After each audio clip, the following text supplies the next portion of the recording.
सूरा हिज्र रुकू नंबर 3। ऐं हिन खां अॻु जिन्हनि खे ॼर वारी बाहि मां बणायोसूं ऐं जॾहिं तुंहिंजे पालणहार मलाइकनि खे चयो त आउं आदम खे खड़कंदड़ मिटीअ मां जा ॻोहियल गंदी थियल हुई बणाईंदड़ आहियां, पोइ जॾहिं खेसि पूरो करे रहां ऐं मंझंदि पंहिंजे रूह मां फूकियां त खेसि सजदो कंदड़ थी किरी पइजो। पोइ उन्हनि मिड़नी मलाइकनि गॾिजी सजदो कयो सवाइ इब्लीस जे सजदे कंदड़नि सां गॾु हुजण खां इनकार कयो। अल्लाह चयो त ए इब्लीस, तोखे छा थियो जो सजदे कंदड़ वारनि मां न थिए? हिन चयो त मूंखे न जुॻाईंदो आहे त आउं अहिड़े माण्हूअ खे सजदो करियां जंहिंखे खड़कंदड़ मिटीअ मां जा ॻोहियल गंदी थियल हुई बणायो अथई।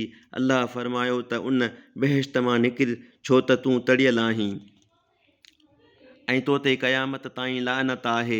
इब्लीस चयो त ए मुंहिंजा पालणहार, मूंखे क़यामत जे ॾींहं ताईं मोहलत ॾे।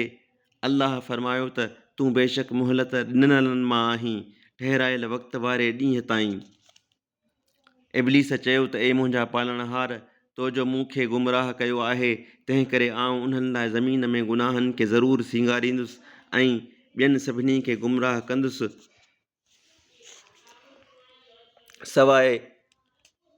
सवाइ उन्हनि तुंहिंजनि ॿाननि जे सचा आहिनि। अल्लाह फरमायो त हीअ सिधी वाट आहे मूं ताईं गुमराहनि मां जिन तुंहिंजी ताबेदारी कई, तंहिंखां सवाइ ॿियनि मुंहिंजनि ॿाननि ते तुंहिंजो को ज़ोर न आहे। ऐं उन्हनि मिड़नी गुमराहनि जे अंजाम वारी जाइ दोज़ख आहे।